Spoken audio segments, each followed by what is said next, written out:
get to see. Welcome to the Uganda Railway Museum. Time now for us to explore, to know the history about the Uganda Railway. If you are new here, welcome. My name is Harriet. Thank you so much for joining. I am from Uganda, East Africa. Yeah, subscribe, like and share. Let's see what the Uganda Museum gives to us, yeah, as we all get to know the history about the Uganda Railway. I'm so excited. Hope you guys, you're also so excited, just like me. So let's go. So I think we're gonna be getting the tickets from this side. Hello. Hi, how are you? Yeah, I have come to explore, to tour. Ugandan. Ugandans 5,000. Then internationals? 18,000. That is roughly 20,000. Okay.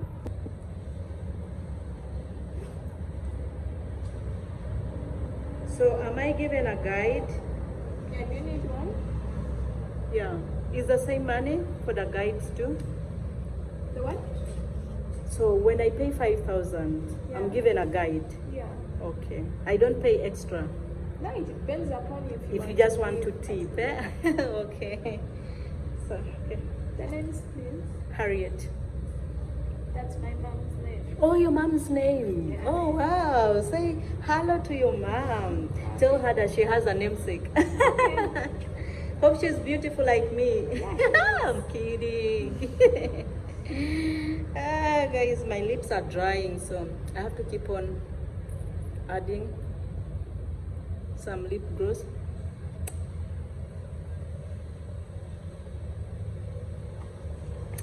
It's kind of hot out. Yeah. January is ending. Yeah. Okay, let me get you changed. Okay, thank you so much. So this is it 5,000, guys? So do I present this receipt anywhere or I just keep it? Yeah, it's yours. Okay, It's not- thank you. Thank you. Let's put it. So is recording allowed here? Yeah, it is. Okay, thank you. Okay, so what's your name? Nothing. Daphne. Yeah, so do you want to say hello to Daphne? So you're welcome. So yeah, this is Daphne. Yeah, Daphne is gonna be taking us through, so you can, yeah, take us through. So your guide here. Yeah. Okay. So you're welcome. Nice to meet you. Nice to meet you too. Yeah. So this is our museum. Mm, And you can come in. okay. So this place was opened 16th March 2022, and where we are is one of the historical buildings we still have in the country. So this place was built in 1928. Oh wow. So the museum was opened by the Cross Cultural Foundation of Uganda in partnership with Uganda Railways and received financial aid from European Union. Okay. And the museum is all about the history of the railways. So look at the life before the railways came in Uganda. This is how people were moving. Those that were businessmen were moving in a caravan, and those that were staying along lake shores were using canoes to go to different places. So in Uganda, Buganda Kingdom was organized at that time, and it had such kind of roads. So this is how a Kampala road looked like in 1900s. And then the route that takes you to the King's Palace in 1875. Okay. So this is a postcard.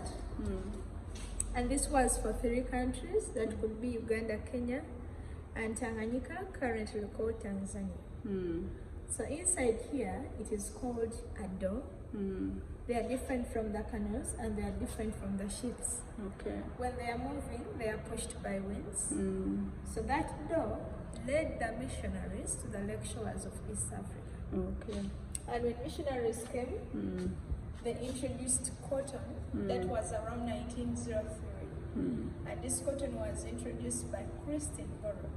Okay. So when cotton was introduced in Uganda, we never had roads and companies that can transport cotton. That is when they came up with the idea of how to transport this cotton from Uganda, and they built a levy line. Okay. And this is how the marketplace looked like for the early people. So around that period, every man in a home was forced to plant cotton as a way of paying tax. Oh, so people were paying tax through cotton. Yeah, and those were the Africans. Africans. Yes. Yes, this is a Lunatic Express. Lunatic means something crazy. So another name for the Uganda Railway is a Lunatic Express. So the construction started as a bill introduced to the British Parliament. That was in 1895. And then the levy line was built in 1896. It started from Mombasa, later Kenya, and it ended in Uganda. So the levy line, what they did, they had to employ the Indians, and then they helped in the construction. And along the way, they had different challenges like diseases, but what we look at mainly are the lions and salmon. So history says each night 29 workers could die.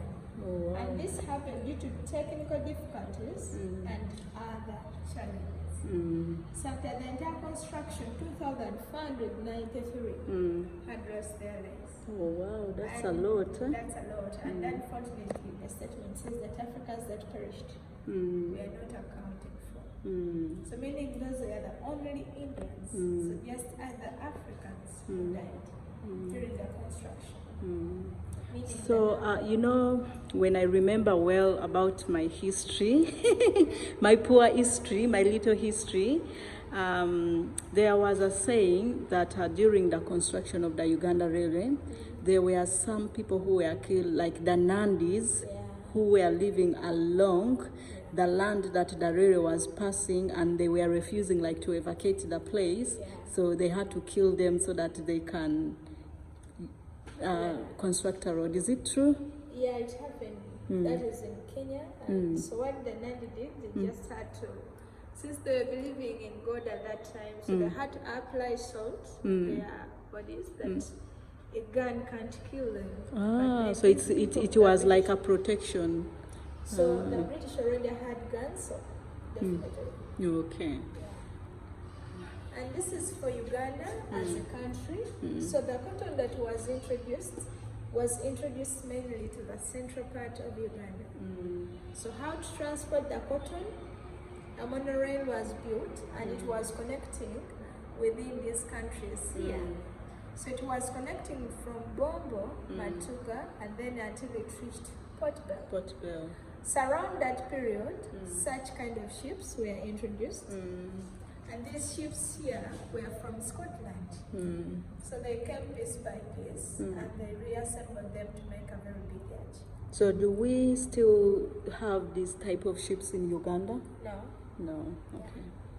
Though that's how they looked in the early days, the one that were transporting cotton, railway materials, and other things. Okay. So when was the Uganda Railway constructed? 1896. Okay. That is the day it started. Okay. And then these are materials. This is a lady sleeper. So we put this one down, and then it hold the trays down in the ground. And this was from 1910. 1910. That was the manufacturing year. And the first aid cabinet where medicine was kept. And that's how it looked inside. So this was for East Africa Railway and Harbors. Okay. That was the company that was governing Uganda Railways from 1948 to 1977. And then a stretcher was used to lift those who were injured, and the water filter, and it was only for the first class. Okay. Over here are called spotlight lamps. This could be found inside where passengers were sitting, and then this is the same as this. Okay. Yeah, so just the way we have traffic lights on the road, whenever the train came, the driver found red. Okay. And then green, you can continue or you can go ahead. Okay, so it acted as a traffic light. Yeah. Okay. Light. Or signal light. Okay. So this is how the light looked inside. At that time they were using kerosene or paraffin. So inside there was a lens that could reflect and give out bright image. Okay. And this is phone in front of the train, active during night shifts as a headlamp. It helps the driver to see where he's going. Okay. Good.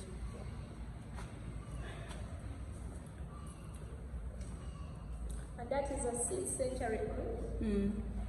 So people are sitting here waiting for the train, take them to different places. And this is Luzinga.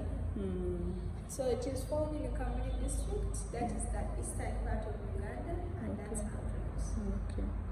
And over here we have different archives, the one they were used in the early days. For example, if you had explosives, they had the reserve regulations. You had to go through before you use a train. Okay. For everything, it had to be documented. Okay. And these are different years. The construction went to different places within the country. 1928, that is when it came here to Juja Station where we are. And then 1929, that is when the bridge was built. So when you're coming from Kampala on the new bridge, you can look the other side. Yeah. This bridge is there. Yeah. So after constructing this bridge, it was very easy for them to access Kampala, the capital city, and this is how the station looked in 1941, and the city in 1961 was like that.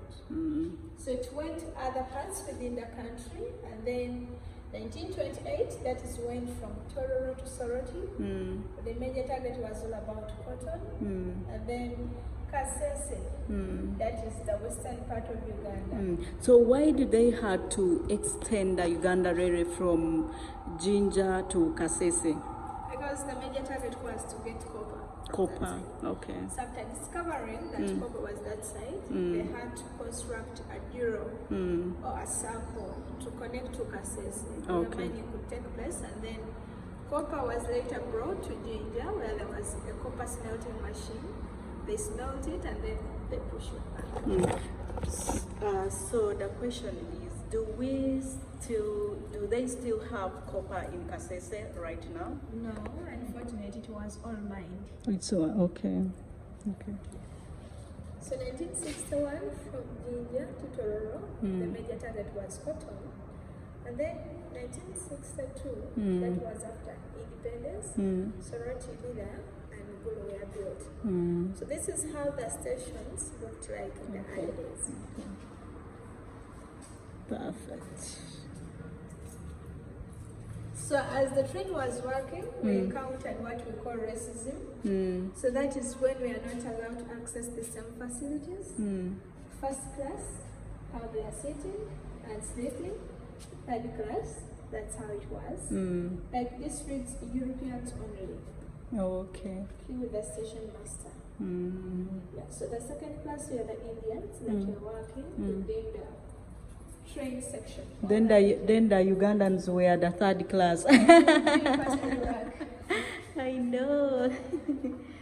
Oh my God, racism everywhere. Some people look at how people benefited from the construction. That is like communication. Time came and Ugandans were doing this, and then maintenance of everything. Loading of everything. That is copper, cotton, tobacco, and then other things within the country. They are all done by Ugandans. So they are earning money out of the construction of the living line. Yeah. And then these are the major presidents we had at that time in the East African community. We had Dr. Apollo, Milton Obote, Jomo Kenyatta, and Julius Nyerere. Okay. So they played an important role in the development. Yeah. So guys, I can see that the Uganda really brought development in the country, not only in Uganda, but in the three countries that patterned together, also urbanization, growth in development, and also those areas where the railway passed. Of course, those areas they had to beautify them, so the area changed and developed, which was really good, I can say. Yeah. And these are the old phones. So the communication in Uganda was also introduced as the construction of the railway line, that every station had to communicate. So these are some of the phones we still have in existence. So before the phones were introduced, what were Ugandans using as a means of communication? Drums. Drums? Yeah. Okay. If you wanted to communicate from one person to another, at that time they could just beat the drums, so the congregation or the entire parts, all the people could know that there is something they want to communicate. So very they could important. gather, and then it is communicated. Okay. Wow. So you can check the tickets. So these are the tickets, how they looked. They had the cost you had to pay, a station where you're going, a child or an adult.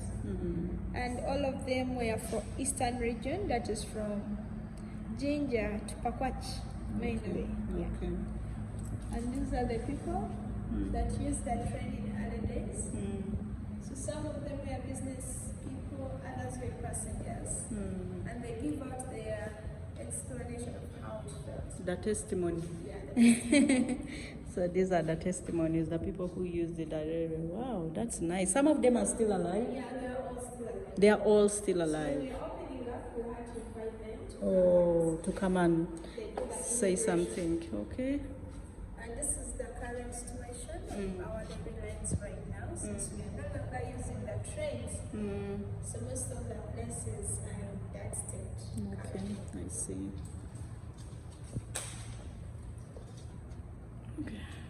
And these are the tragedies that affected the development of the railway network.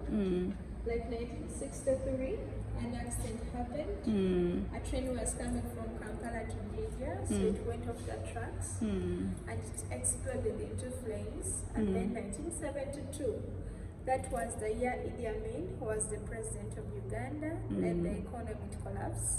Okay. And that led the economy to collapse deeply because these Asians were expelled and they were the second class. Okay. Floods, this is how they affected most of the railway stations. And nothing could be done like renovation. Most of the ships were in this state, the one I showed you. Yeah. Yeah. So after floods, they were already in this state. Okay. Yeah. So.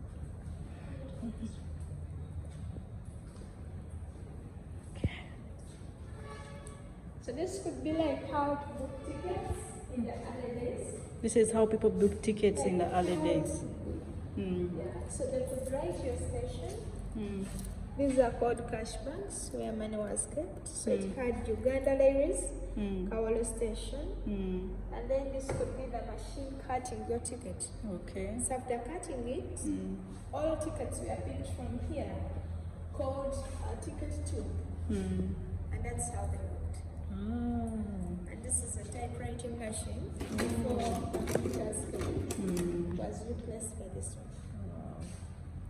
So it really looked like a computer. The keyboard, look at the keyboard, guys. And then another for getting tickets. The whites were coming here, put in the money, press the button, and then their ticket is printed out. Yeah, so this was still brought by the British. Yeah. So it's the British that constructed the Uganda Railway, right? Yeah, they funded. They funded. And then the Indians Okay. constructed. Yeah, okay. Thank you. And this is a map. The places the layer is covered to. So what we are having as way, that is the layering network within Uganda. And then what we have as blue, that is for the water transport within the country. And then red could be representing for the buses. Oh, okay. Or the roads we have. Okay. Okay.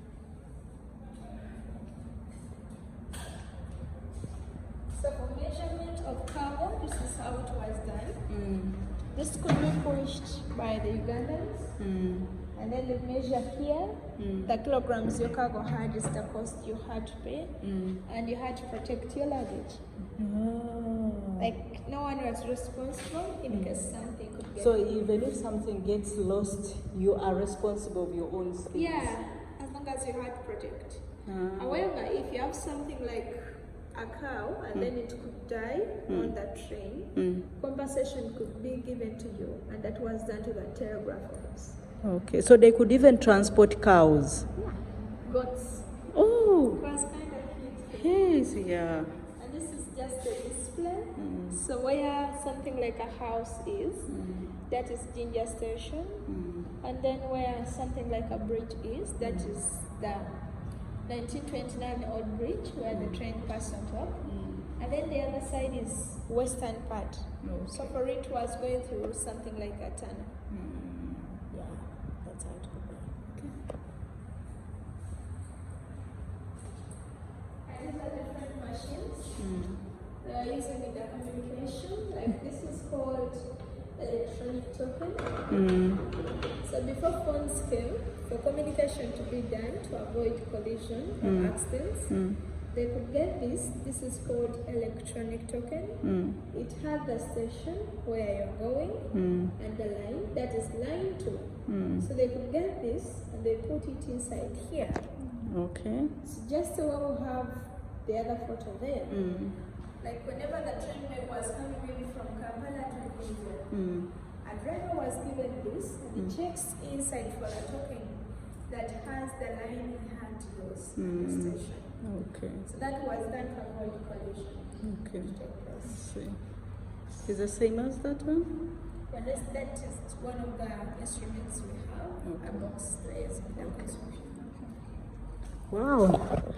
Guys, this is really very interesting, the history about the railway. Wow.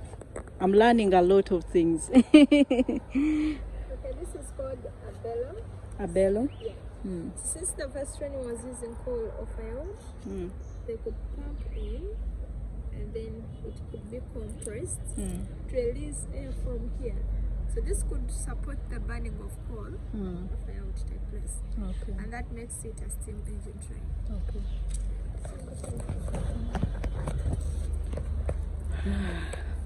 This is the one that was switching a train. It was switching the train? Yeah, from different tracks to other tracks. Oh, okay. Yes.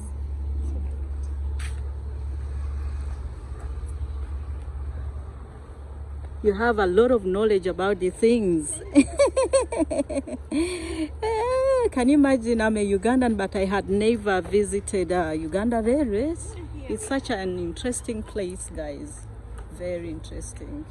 So is this train railway station still operating? Yeah, this is an active railway station, so the trains are still working, but we are dealing with cargo trains. Okay. So does it still conduct trade between Kenya, Tanzania, and Uganda? Yeah, sure. Okay. Yeah, so this is called an inspection trolley, and this was used for maintenance, or to make sure the tracks are in the straight line. So they could get this inspection trolley and they put it on those railway tracks. So it could, the buses could be seated and then they could be pushed. Okay. Yeah. And those are the old weighing scales. Old weighing scales. They Nice. are used for measuring cargo, which is transported on the train. Nice.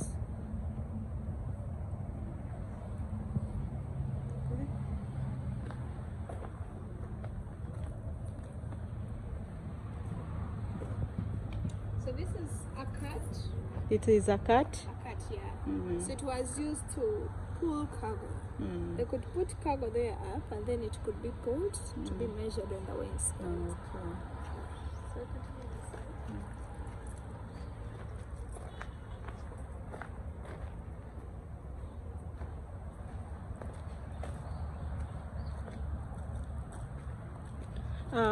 So how many trains are in this station? So, you know, trains move. So, as you see, the line is clear. We don't have like a train that is there standby. but trains move. But I would say as a country, we have like 7 trains. 7 trains active. Yeah, active ones. Okay. Those that are really cargo, but I'm not calculating the one for Namango. The one they will be using for the passenger trains. Okay. We have a number of them. Okay.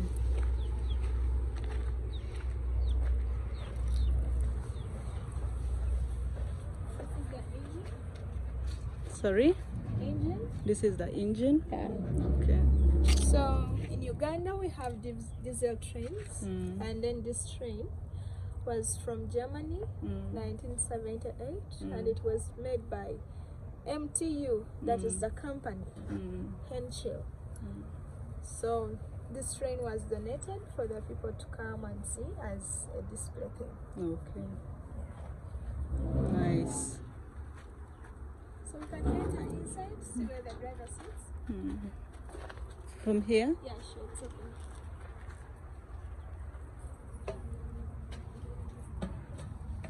So we're gonna be seeing where the driver sits. Ooh, nice. This is where the driver would be like sitting. When it is going in front, they sit that side. This side? Yeah. Okay. And then when it's coming behind, they sit this side. They sit this way. And it is just controlled from here. Okay. Nice.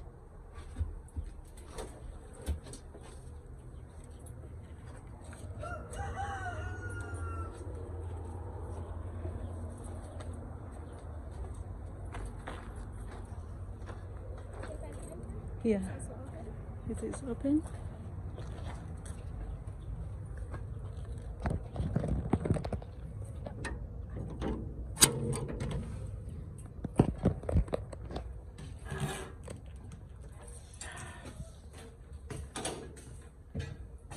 So this could be like where passengers could be sitting. Yeah. And you can check, see the last section. The place looks nice, eh? Yeah. Organized. Like where people would sit here. So this is like executive. Yeah, sure. And then still, that's how it looks. Then, So you can even sleep here. yeah, sure. And it could be having a kitchen where there could be put and food from. A bathroom, and then lastly a toilet. Toilet. So this is a shower room. Then a bath. Then a You toilet. have time, there is a big.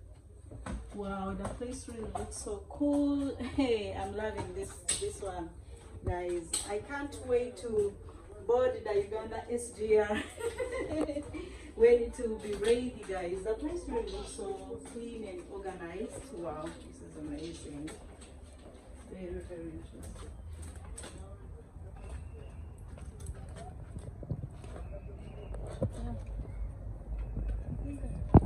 So let's watch a little over the history here.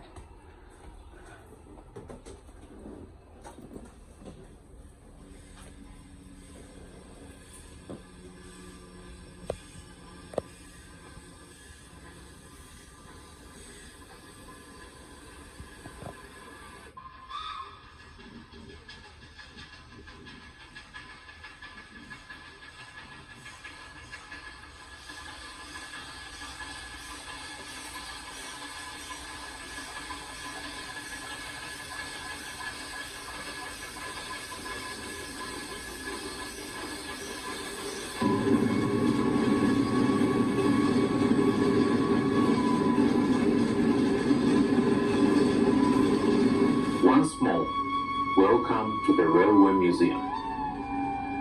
You are sitting in a carriage that used to accommodate workers as they repaired the rail lines in the various parts of the country. After watching this film about the history of the railways in Uganda and of the people associated with them, why not visit the rest of the carriage and the locomotive?